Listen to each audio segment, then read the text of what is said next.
Bonjour mes bons amis et bienvenue à cette méditation du Vendredi Saint. Comme il est très tôt le matin, je voulais pas déranger mes frères en haut, alors je suis descendu ici dans la salle de formation. C'est ici qu'a lieu la formation des jeunes frères ou des postulants, etc. Et puis voici que je commente les textes du Vendredi Saint.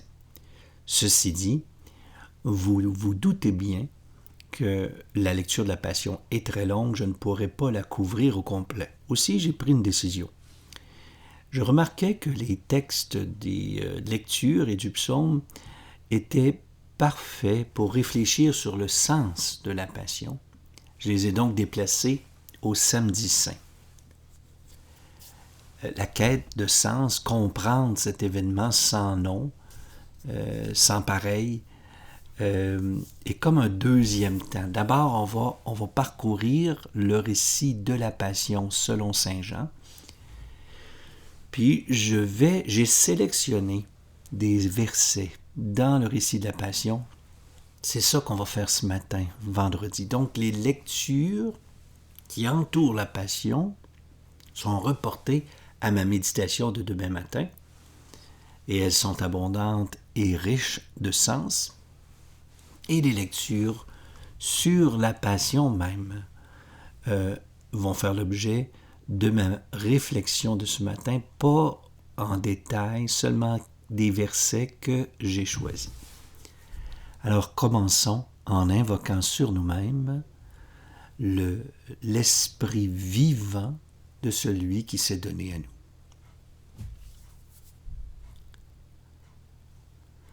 Le petit matin, dans le déroulement de la Passion, correspond à la comparution de Jésus devant les autorités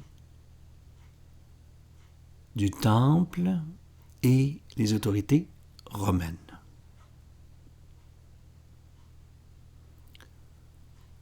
Cet événement dur est d'abord source de désarroi.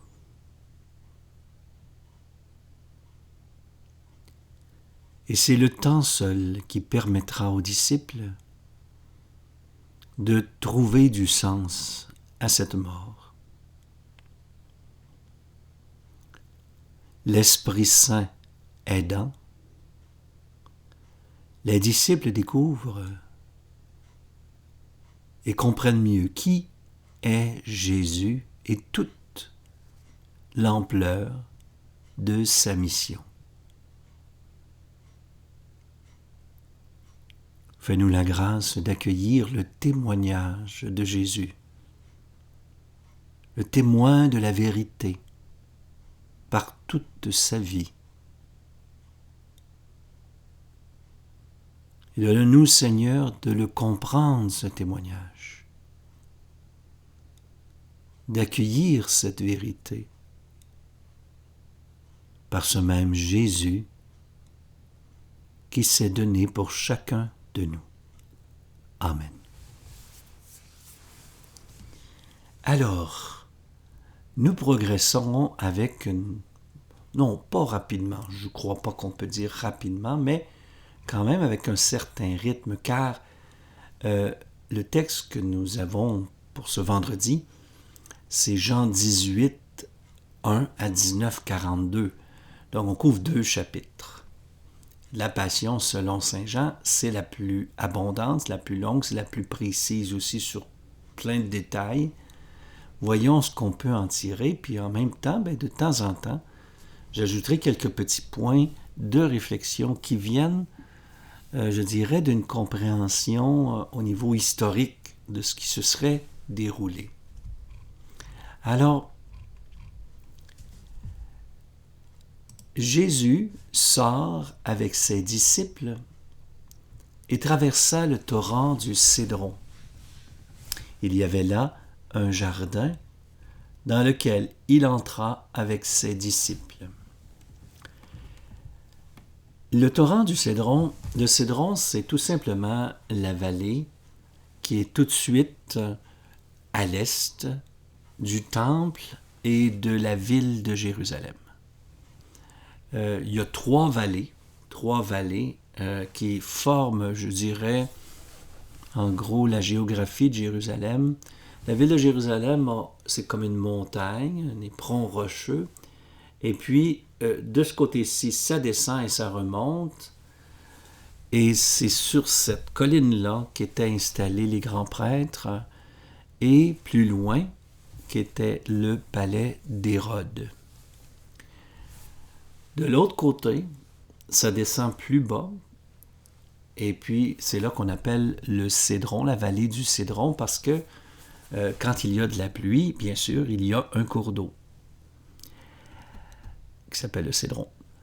Et de l'autre côté de cette vallée, il y a le mont des Oliviers. Donc, au pied du mont des Oliviers, ou sur le mont des Oliviers, il y a un espace. Jésus, qui le livrait, connaissait l'endroit, car Jésus et ses disciples s'y étaient souvent réunis. Or, ce n'est pas un endroit approximatif, un endroit au hasard, c'est un endroit que Jésus et ses disciples fréquentaient. On peut émettre plusieurs hypothèses. C'est dans le secteur où la caravane de Nazareth, quand elle venait à la Pâque, parce que là, tout le monde est en pèlerinage. Donc, les campements sont dressés tout autour de la ville et cette région-là, ce secteur-là, il y a quelques descriptions qui disent que la Galilée, les gens qui arrivaient de Galilée s'installaient sur le mont des Oliviers. Donc, ça pourrait être ça. Ça pourrait être la propriété d'un ami. On connaît de Jésus des amis à Béthanie qui est de l'autre côté de cette montagne-là. Il sera question de quelqu'un qui est connu des grands prêtres, amis de Jésus. Alors, tout ça pour dire que il y a des amis de Jésus qui sont dans l'environnement et qui ont des propriétés ici et là. Peu importe, c'est un endroit où les disciples allaient régulièrement. Qui cherchez-vous? C'est moi. Quand on lui dit Jésus de Nazareth, c'est moi. Le texte nous dit, et c'est le seul évangile de Jean, ils reculèrent, donc ceux qui avaient dit, ceux qui avaient entouré Jésus, quand Jésus leur a dit « c'est moi, je le suis », ils reculèrent et tombèrent à terre. Et il leur demanda à nouveau « qui cherchez-vous » ? Jésus de Nazareth. « C'est moi, je vous l'ai dit. Prenez-moi, ne vous occupez pas des autres. » Bien sûr, comportement très étonnant de la part de soldats nombreux devant un seul homme. Moi, je vous invite à le comprendre de la façon suivante. Ce n'est pas tant la crainte d'une faction armée devant Jésus que un signe de la déroute qu'ont les forces du mal devant la lumière, lorsqu'elles se présentent devant la lumière. Rappelez-vous le texte au tout début dans Saint Jean. La lumière est venue dans le monde et les siens ne l'ont pas reconnue. Et plus loin, ceux qui appartiennent à la lumière viennent à la lumière et ceux qui n'appartiennent pas à la lumière fuient la lumière. Moi, c'est dans ce sens-là que je le comprends. C'est qu'autour de Jésus, c'est galvaniser des forces qui veulent maintenant intenter à sa vie. Puis on va le voir, Jésus vient en témoin de la vérité. C'est ce qu'il dira plus loin. La vérité qui est le Père, le royaume, etc. Alors, tout ce qu'est force du mal qui s'oppose à cette vérité, eh bien, va avoir réflexe de reculer devant la vérité. Alors moi, c'est comme ça que je comprends le texte. Donc, je lui donne beaucoup plus une portée spirituelle que simplement la description d'événements, là, ici. Puis, réfléchissez comme faut. Comment est-ce que la vérité nous fait reculer? Hein? Et puis, et si parfois on est capable de la digérer avec un petit temps de recul, il arrive que parfois on vit dans le déni.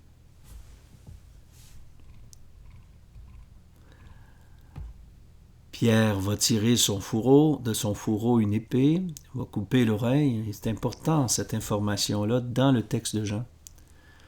Parce que ça explique le pourquoi il sera reconnu un peu plus tard. Jésus lui dit, « Est-ce que je ne boirai pas la coupe que le Père m'a donnée? » Cette idée que la coupe qu'il a donnée à l'Eucharistie, c'est d'abord une coupe qu'il doit boire. Et c'est devenu synonyme d'aller jusqu'au bout. Aller jusqu'au bout. Ici, Jésus lui dit, garde, si mon travail ici-bas est d'être un témoin de la vérité, témoin du Père, c'est pas au moment où je vais rendre témoignage par excellence que je vais me défiler. Le temps est venu de témoigner du Père. Voyez? Et n'oubliez jamais que dans le grec, le mot témoin, c'est le mot martyr. C'est-à-dire témoigner jusqu'à donner sa vie. Voyez? Ils l'amenèrent d'abord chez Anne, beau-père de Caïphe, qui était grand prêtre cette année-là. Cette affirmation-là est étonnante. Il faut avouer qu'on ne connaît pas d'interruption dans le, on va dire ça comme ça, là, dans le règne de Caïphe sous Ponce Pilate. C'est que, je pense que c'est 18 ans. C'est le plus long règne d'un grand prêtre sous l'occupation romaine. Depuis 63, moins 63 à 70, là, c'est le plus long règne qu'il y a eu. Et en une centaine d'années, en moyenne, les gens avaient 3 ou 4 ans. Donc, Caïphe a été longtemps grand prêtre, en même temps que Ponce Pilate. Je pense que c'était quelques mois avant et après de l'un ou l'autre. Donc, on peut dire que, techniquement, ça ne veut pas dire qu'ils s'entendaient bien au plan personnel, mais au niveau politique, ce sont des gens qui se sont bien entendus. Donc, ils collaboraient bien parce que Pilate aurait pu le déposer quand il voulait. C'était le procurateur romain qui désignait le grand prêtre. Il l'amène donc chez Anne, le beau-père, qui était grand prêtre cette année-là. Est-ce que ça veut dire, d'une façon ou de l'autre, que Anne exerçait une partie des pouvoirs du grand prêtre, ou alors c'était par ancienneté, comme les grands prêtres étaient déposés à tous les 3 ans. Ça veut dire qu'il y en a plusieurs qui avaient fait office de grand prêtre. Il était le beau-père. Tout ça fait que ça pointe vers une personne qui est plus âgée, peut-être qui a été grand prêtre et qui partageait une partie des responsabilités de Caïphe, qui sait. Ça, c'est des détails que l'histoire, outre l'évangile de Jean, qui ne donne pas plus d'explications d'ailleurs, échappe à l'histoire. Il n'y a pas suffisamment d'infos. Ce qu'on sait, c'est que Anne a été grand prêtre et Caïphe a été grand prêtre aussi.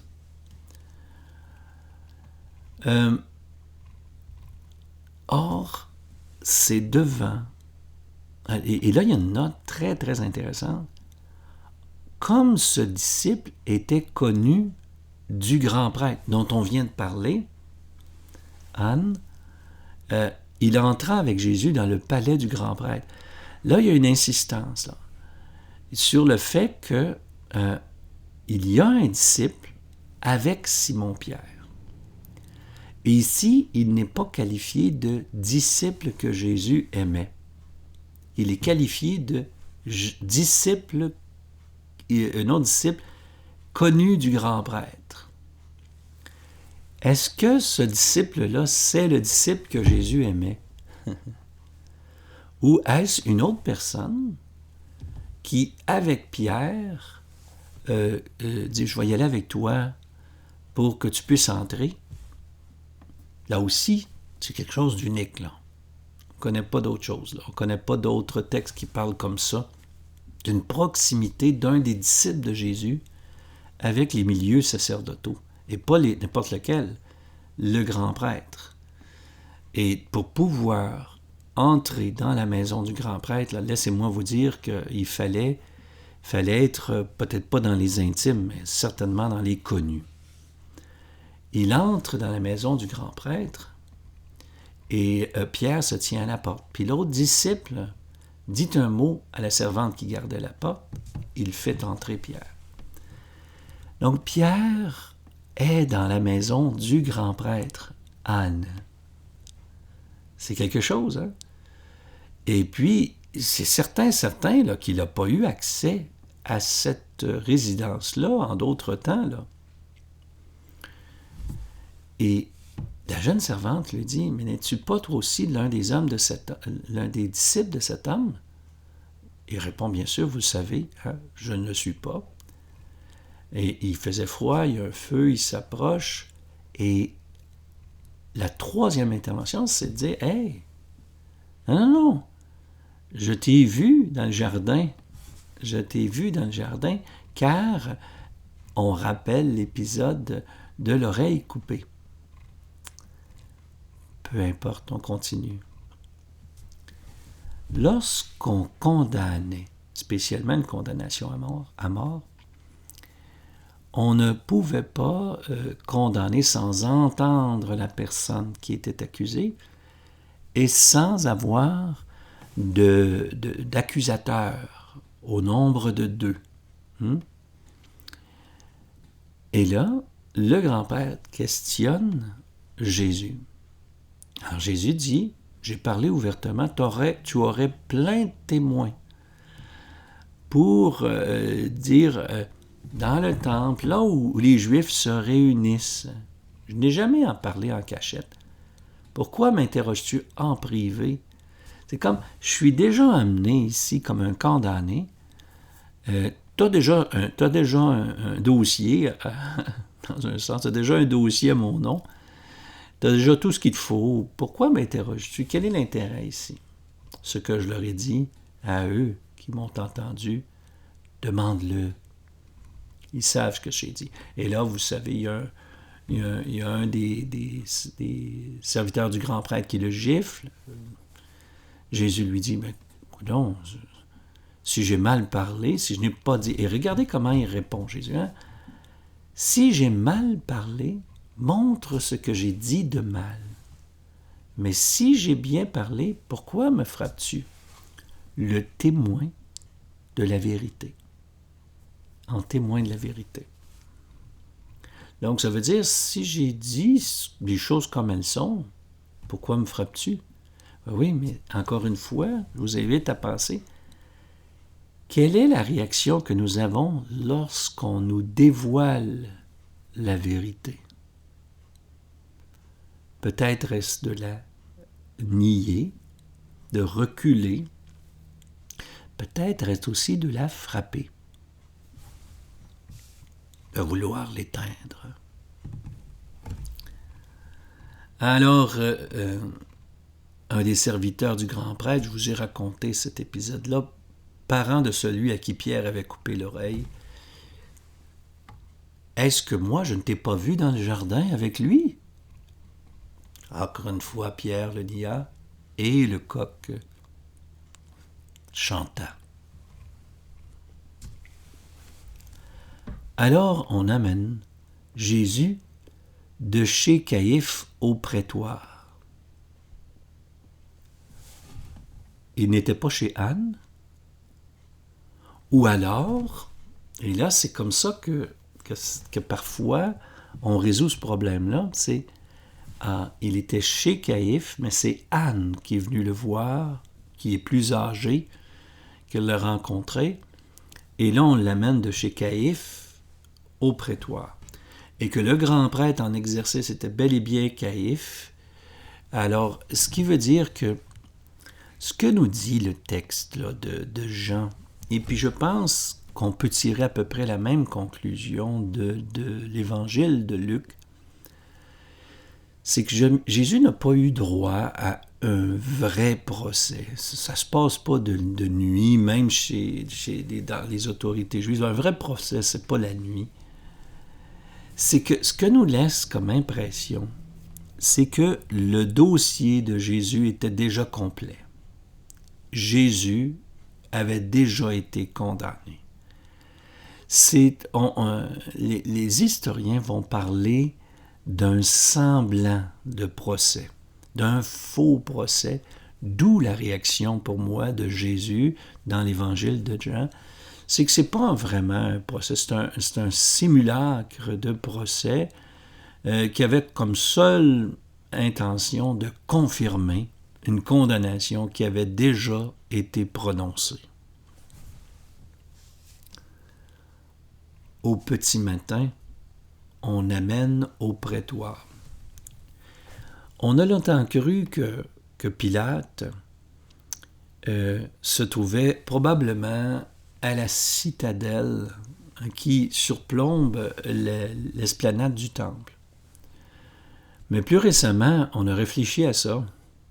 Un procurateur, là, ça ne va pas dans une forteresse aux conditions militaires.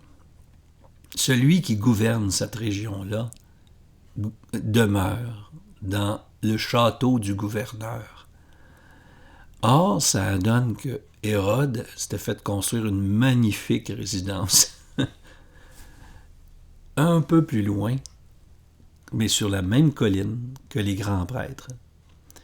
Donc, ce serait un déplacement assez bref, en fait, parce que les grands prêtres sont sur ce qu'on appelle aujourd'hui la colline occidentale, et puis, sur cette colline-là, donc les grands prêtres, puis il y avait même une espèce de pont.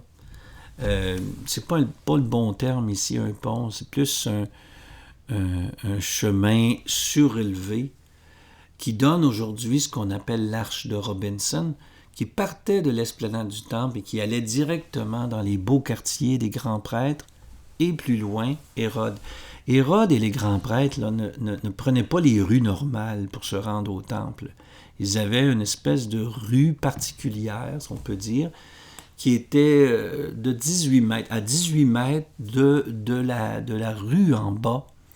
Les gens qui arrivaient en bas, Jésus, les disciples, eux autres devaient gravir des escaliers qui étaient sous la terre.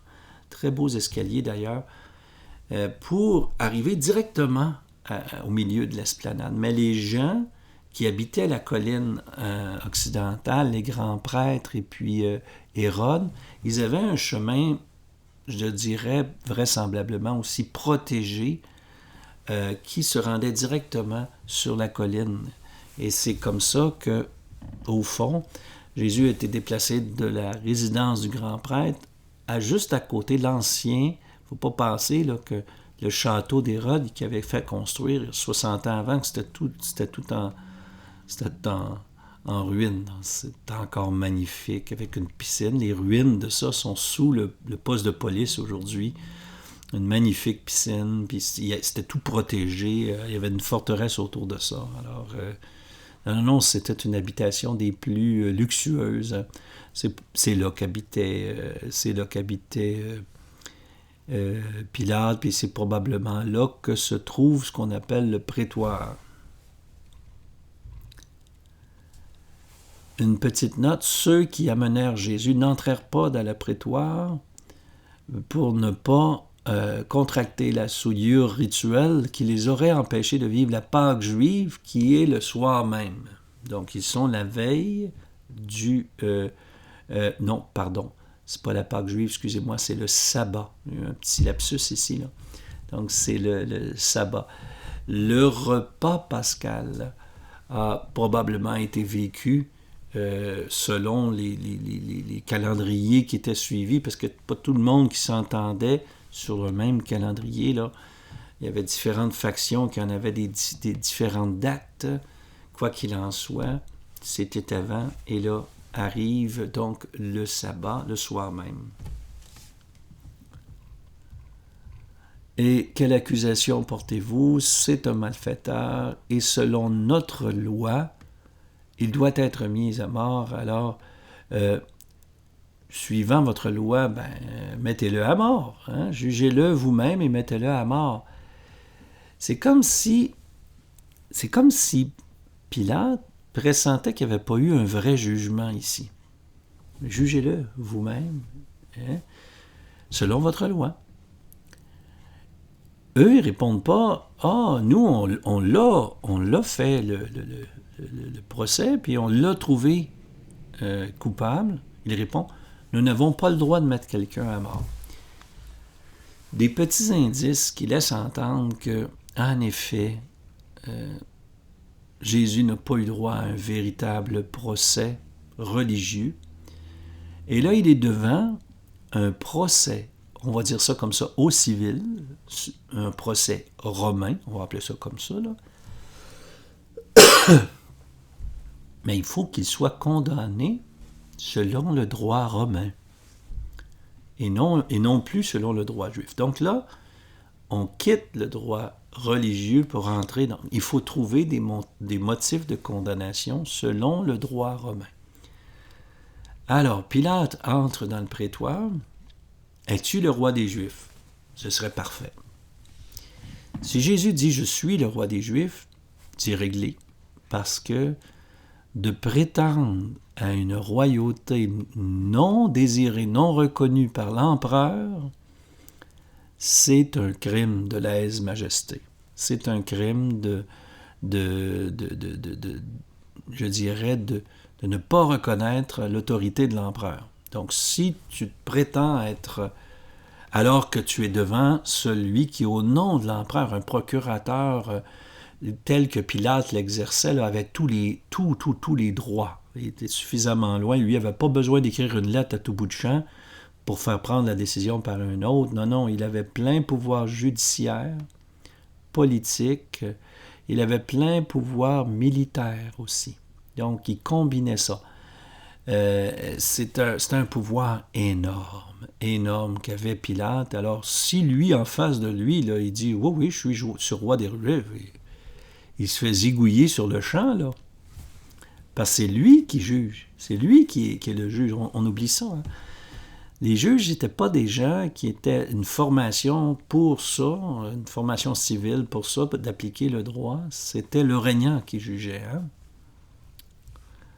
Alors Jésus lui répondit, « Dis-tu cela toi-même? Bien d'autres te l'ont dit à mon sujet. » Ma royauté, Jésus, n'est pas de ce monde. Si ma royauté était de ce monde, j'aurais des gardes qui se seraient battus pour que je ne sois pas livré aux Juifs. En fait, ma royauté n'est pas d'ici. Je ne suis d'aucune menace pour ta royauté. Ici, il n'était pas roi, mais ta fonction de gouverneur, en fait, le terme précis, procurateur. Et puis, non, tu pas t'inquiéter, c'est pas là que ça se situe, mon affaire, tu sais. Alors tu es roi, mais il dit, mais c'est toi-même qui dis que je suis roi. Et de fait, Pilate, sur l'écriteau, lui dira, c'est le roi des Juifs. Lui trouvera qu'il a affaire à quelqu'un, et là on lui dira, mais oui, mais tu aurais dû écrire, il s'est dit le roi des Juifs. Que j'ai écrit.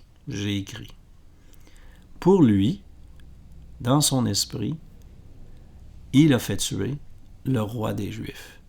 Mais ce n'est pas un roi politique, parce que Jésus ne revendique pas ça devant lui. C'est une autre royauté qu'il lui reconnaît. C'est intéressant, dans l'Évangile de Jean, il y a cet élément-là.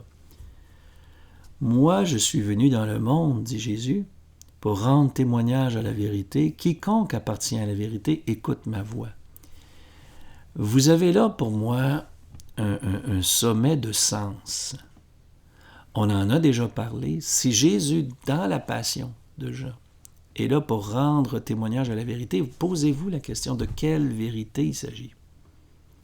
Et dans l'évangile de Jean, c'est assez remarquable parce que la vérité, c'est l'amour.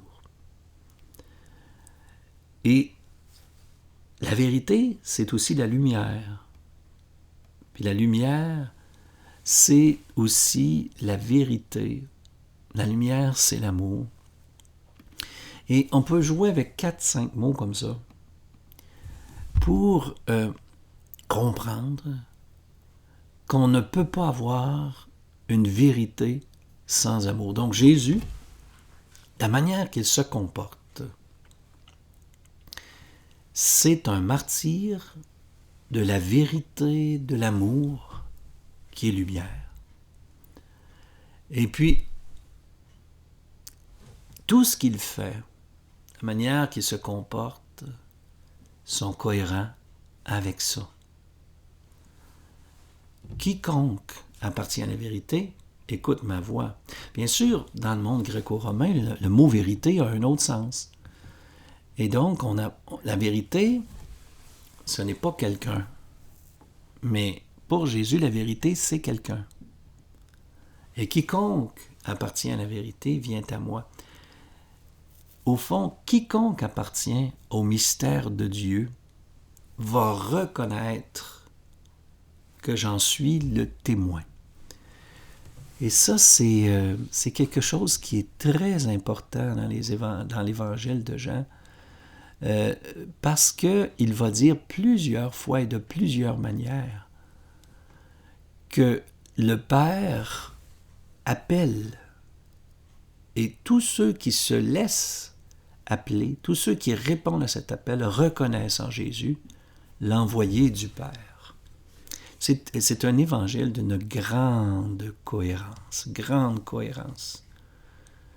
Alors, bien sûr, Pilate, le procurateur romain, quand il entend ça, il dit, voyons, mais d'un point de vue romain, il n'y a aucun motif de condamnation. Alors, je vous relâche. Alors, lui, il cherche une façon d'éviter que Jésus soit tué. Dans l'évangile de Jean, c'est très clair. Ah ben, je relâche toujours. Alors lui, il veut mettre dans la balance deux vies pour que la foule choisisse, puis il va prendre le plus populaire des deux.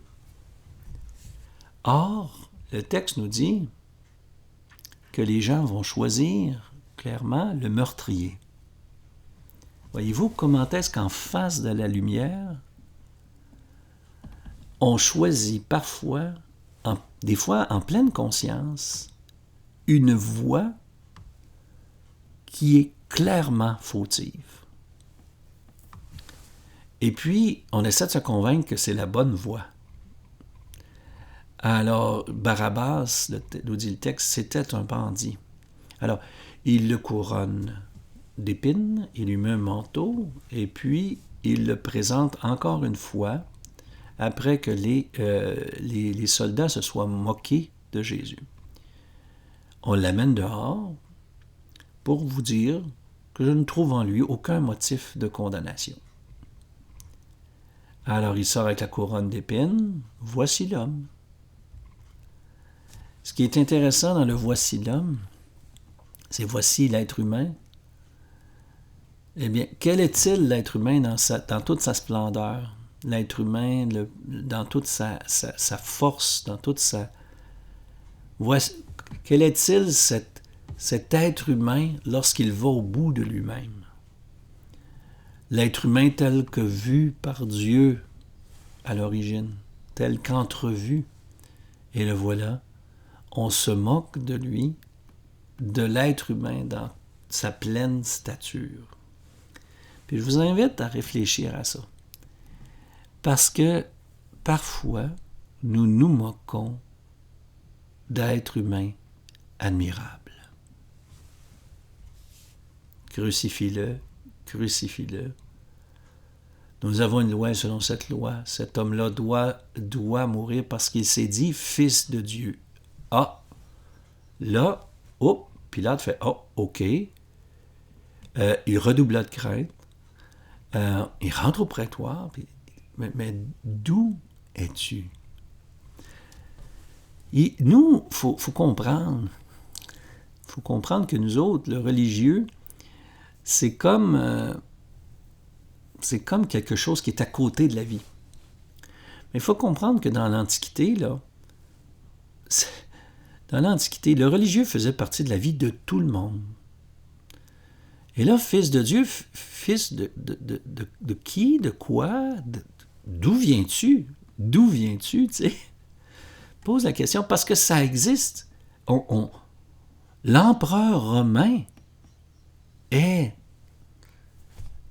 une divinité dans l'Empire romain.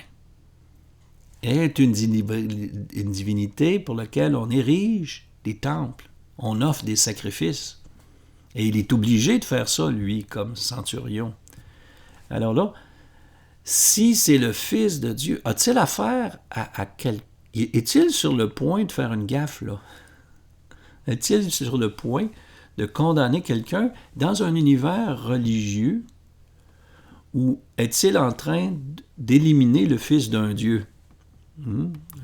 Serait-ce celui du Dieu d'Israël? Alors il parle à Jésus, mais là, cette fois, Jésus ne parle pas. Tu refuses de me parler, je pourrais te relâcher, je pourrais... Hein, voyez? Et puis, si le pouvoir ne t'avait pas été donné, tu n'aurais sur moi aucune emprise. C'est parce que c'est voulu ainsi. Il y a des gens qui voient là une extension de d'autres textes, comme par exemple les tentations, comme quoi que toutes les royautés de ce monde sont sous on pourrait dire la houlette de l'adversaire de Dieu, le Satan. Et donc, le pouvoir qu'a Pilate lui a été laissé par Dieu. Moi, je vous invite simplement à voir l'autre sens. C'est-à-dire que pour rendre témoignage à la vérité, jusqu'au bout, pour être fidèle à la mission jusqu'au bout, Jésus accepte les circonstances de sa mort. Il ne se détournera pas de son appel, surtout pas à ce moment-là. Le plus grand problème, c'est celui qui a renié son Dieu. C'est pas un procurateur qui est païen, qui tue avec une main plutôt leste de Pilate. On sait qu'il a eu des épisodes très cruels dans son gouvernement là, d'une vingtaine d'années. Là. Il a fait des choses... À un moment donné, il a crucifié 500 personnes d'un seul coup. Là. Alors, il a la main pesante. C'est vrai qu'il a une facilité de punir les gens, semblerait. En tout cas, d'après les traces qu'on a de l'histoire ailleurs que dans les évangiles. C'est celui qui a renié son Dieu qui a un péché plus grand.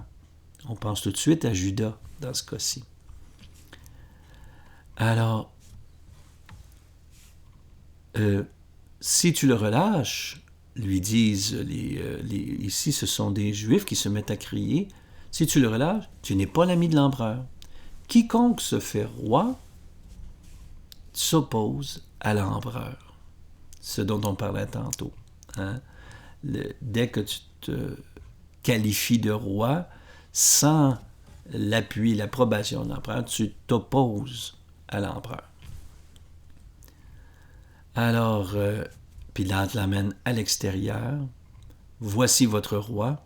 Là, il ne dit pas voici celui qui peut-être est votre seul. Voici votre roi, à mort, à mort.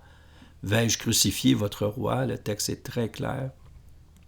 Et voici la phrase absolument hallucinante qui est dite dans le texte de l'Évangile de Jean, nous n'avons pas d'autre roi que l'empereur. C'est une phrase absolument délirante, ça. C'est incroyable que les gens qui condamnent Jésus, puis ici, là, spécifiquement, il est dit, les grands prêtres disent que le seul roi pour eux, c'est l'empereur. Ça veut dire concrètement là, qu'ils laissent à l'Empire romain la vraie royauté. Cette fois, non pas la royauté matérielle, c'est la royauté profonde, alors que tous les psaumes ne cessent de dire que le Seigneur est le roi, le vrai roi. Il leur livra Jésus pour qu'il soit crucifié. Jésus de Nazareth, roi des Juifs, témoin de la vérité, témoin de l'amour, témoin de la lumière. C'est fut écrit en hébreu, en grec et en latin. Ce que j'ai écrit, je l'ai écrit, et ainsi de suite. Mes bons amis, moi je vous invite à faire la vérité devant ce Dieu amour dont Jésus s'est fait le témoin. Placez-vous devant son regard ce matin et accueillez sur vous le regard du Dieu de Jésus-Christ. Regardez comment Jésus s'est comporté. Et comprenez que Dieu, aujourd'hui, est comme ça pour tous ceux qui agissent ainsi. Comprenez que peut-être ressemblez-vous davantage à Pierre, peut-être aux disciples que Jésus aimait, ou Judas, peut-être vous sentez-vous comme Judas des fois. Peut-être avez-vous l'impression d'être ces traîtres qu'il y a dans l'histoire. Non pas traîtres par rapport à Jésus consciemment, mais traîtres par rapport au Dieu qu'on confesse. Et que devant la vérité, qu'est l'amour, on choisit d'autres voies. Prenez le temps d'y réfléchir aujourd'hui. Apprenez un ou deux versets, puis méditez-le toute la journée. Vous pouvez peut-être pas marcher à l'extérieur, il fait vraiment pas beau ici au Québec, mais c'est pluvieux, c'est froid et venteux. Mais peut-être pouvez-vous trouver une occasion de vous retirer et de prier ce très beau texte-là de la Passion. Et puis si vous en avez la grâce, venez vivre avec nous ce récit de la Passion extraordinaire. Venez l'entendre à nouveau. Prenez le temps, ça vaut la peine. Jésus de Nazareth, roi des Juifs, témoin de la vérité, de l'amour et de la lumière.